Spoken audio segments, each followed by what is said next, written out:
की स्थिति को देखते हुए और जो आसपास के मार्केट हैं और सड़कों पर भीड़ को देखते हुए जिला प्रशासन के द्वारा यह आदेश जारी किया गया है कि शुक्रवार 10 तारीख से लेकर के एक सप्ताह तक ये सारे जो सरकारी ऑफिसेज हैं, प्राइवेट और कमर्शियल एस्टेब्लिशमेंट हैं, उसमें ज़रूरी और आवश्यक सेवाओं को छोड़ कर के शेष को बंद रखा जाएगा। और उसमें जैसे किराने की दुकान है, सब्जी की दुकानें हैं, फल की दुकानें हैं और अन्य जो इस तरह से ग्रॉसरीज की शॉप्स हैं, ये सब खुली रहेंगी। इसी तरह से जो मेडिकल शॉप्स हैं और मेडिकल इक्विपमेंट्स के दुकानें हैं, वह सभी भी खुली रहेंगी। साथ में जितने प्राइवेट नर्सिंग होम्स हैं, हॉस्पिटल्स हैं, वो सभी खुली रहेंगी। लेकिन सभी तरह के जो इस्टेब्लिशमेंट्स हैं इसके अलावा वो सभी बंद रहेंगी।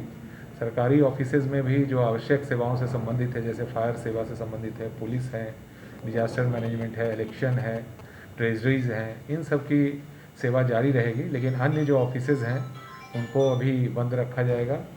और इसी तरह से प्राइवेट इस्टेब्लिशमेंट में भी सभी तरह के प्राइवेट इस्टेब्लिशमेंट को कुछ जो आवश्यक हैं उनको छोड़ करके अभी बंद रखा जाएगा। अनलॉक 2 में जो व्यवस्था की गई थी उसी के भांति ट्रांसपोर्ट की व्यवस्था जारी रहेगी। उसी तरह से हवाई यात्रा या रेल यात्रा या पब्लिक ट्रांसपोर्ट से यात्रा पर किसी तरह की रोक नहीं है। लेकिन जैसे ही ये प्राइवेट एस्टेब्लिशमेंट और सरकारी ऑफिसेज बंद की जाएंगी तो काफ़ी सारे जो पैसेंजर्स हैं डेली भ्रमण करते हैं उसमें काफ़ी संख्या में गिरावट होगी और पूरी स्थिति पर जिला प्रशासन के द्वारा नज़र रखा जाएगा। जो सब्जी की दुकानें हैं या फल की दुकानें हैं या मीट मछली की दुकानें हैं उसमें भी काफ़ी भीड़ की स्थिति बनती है।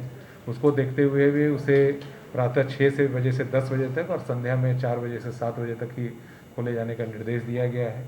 कहीं भी अनावश्यक भीड़ भाड़ नहीं करें लोग, उसके लिए भी निर्देश दिए गए हैं।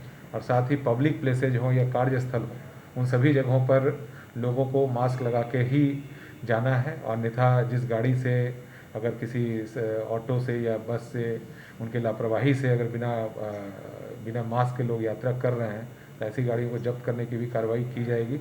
अगर किसी पब्लिक प्लेस पर लोग बिना मास्क लगाए घूम रहे हैं उसके लिए सभी अनुमंडल पदाधिकारियों को, सभी प्रखंड विकास पदाधिकारियों को, शहरी क्षेत्र में सभी थाना अध्यक्षों को और नगर निगम के पदाधिकारियों को इसके लिए प्राधिकृत किया गया है और 50 रुपये का फाइन भी ऐसी स्थिति में लगाया जाएगा। क्योंकि संक्रमण की जो स्थिति बन रही है उसमें बहुत ही ज़रूरी है कि इसके चेन को तोड़ा जाए। और इस अवसर पर मैं लोगों से निश्चित रूप से अपील करूँगा कि जो बाहर अनावश्यक रूप से नहीं निकलें और जो सामाजिक दूरी बनाए रखने का निर्देश है उसका पूर्ण रूप से पालन करें। अगर बाहर निकलना बहुत ही आवश्यक हो तो मास्क पहन के निकलें। और साथ ही इस चीज़ से यह भी लोगों में गलतफहमी या अफवाह नहीं आना चाहिए कि सभी तरह की दुकानें बंद हैं। जो आवश्यक दुकानें हैं जैसे किराने की दुकान है, दवा की दुकानें हैं, फल सब्जी, दूध, अंडा, ये सब खाने पीने की दुकानें हैं, वह पूर्व की भांति रहेंगी। उसी तरह से ट्रैवल जो लोग कर रहे हैं उनके लिए भी जो एयर ट्रैवल है, ट्रेन ट्रैवल है या सार्वजनिक परिवहन से जाना है उस पर भी किसी तरह की रोक नहीं रहेगी। लेकिन उस पर निश्चित रूप से जो सोशल डिस्टेंसिंग और मास्क पहनने के जो निर्देश जारी किए हैं उस पर रोक रहेगी। इसी तरह से होटल और रेस्टोरेंट्स में जो हॉस्पिटलिटी सर्विसेज हैं उसको भी जारी रखा गया है, लेकिन उसमें भी जो रेस्ट्रिक्शंस लगाए गए हैं उसका हर स्थिति में पालन करना होगा। ये होटल में जो अपने का हॉस्पिटलिटी सर्विस रहेगी, लोग जो आके खाना पीना खाते हैं वो बंद हो जाएंगे। जो होटल और रेस्टोरेंट हैं, क्योंकि काफ़ी समय के बाद खोले गए थे तो उसमें चूँकि लगातार वह सेवाएं होती हैं तो उसको पूर्व की भांति जो अभी लॉकडाउन 2 चल रहा है, अनलॉक 2.0 चल रहा है, उसी की भांति उसकी सेवाएं जारी रहेंगी। और अभी भी होम डिलीवरीज के माध्यम से ही लोग ज़्यादा सेवाएं प्राप्त कर रहे हैं। और रेस्टोरेंट्स और होटल में ऐसी भीड़ हम लोगों ने अभी जो जांच वगैरह कराई है उसमें ऐसी परिस्थिति नहीं आई है। लेकिन हम लोग नज़र रखेंगे, अगर कोई ऐसी स्थिति बनती है तो उस पर भी आगे निर्णय लिया जाएगा। सर, महाराष्ट्र में एक मॉडल शुरू किया गया, 2 किलोमीटर तक ही आप कुछ खरीदारी करने के लिए जा सकते हैं, लोग जा सकते हैं। इसमें ये जो नज़दीक के किराना दुकानें हैं, सब्जी दुकानें हैं, दूध की दुकानें हैं, उसी से लोगों को खरीदारी करनी है, या दवा की दुकानें हैं नज़दीक की खरीदारी करनी है। अनावश्यक रूप से दूरी की यात्रा करके लोगों को आने जाने पर मनाही यहाँ भी किया गया है और उसका अनुपालन भी सुनिश्चित कराया जाएगा।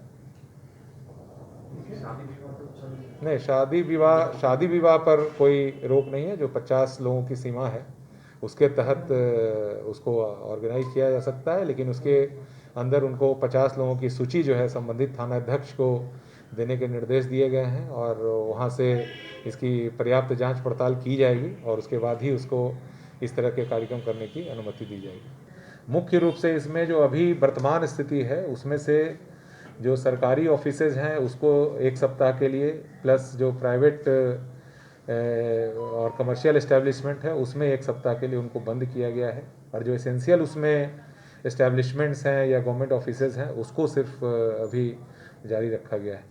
निजी कंस्ट्रक्शन के जो मटेरियल्स होंगे उनको जो दुकानें, तो आगे हम लोग अभी उसको ध्यान रखेंगे। जो चीज़ें हैं अभी वर्तमान में हम लोग का मुख्य ध्यान है कि किस प्रकार से इसके चेन को ब्रेक किया जाए और उसके बाद फिर इस पर आगे कार्रवाई की जाएगी।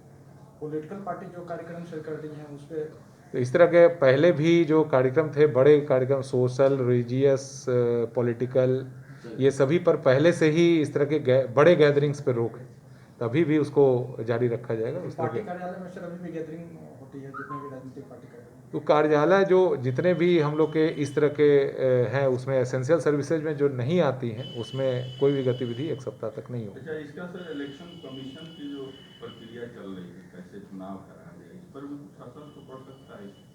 हम लोग तो इलेक्शन रिलेटेड जो ऑफिसेज हैं उस पर तो कोई वो नहीं रखे हैं, उसको एसेंशियल में मानते हुए उसको रखा गया है। इलेक्शन को हमने अपने आदेश में ये लिखा है कि इलेक्शन जारी रहेगा। मुख्य रूप से कि गतिविधि को मिनिमाइज करना है, मेन संदेश ये है कि गतिविधि को मिनिमाइज कीजिए, कम से कम कीजिए, तभी ये चेन जो है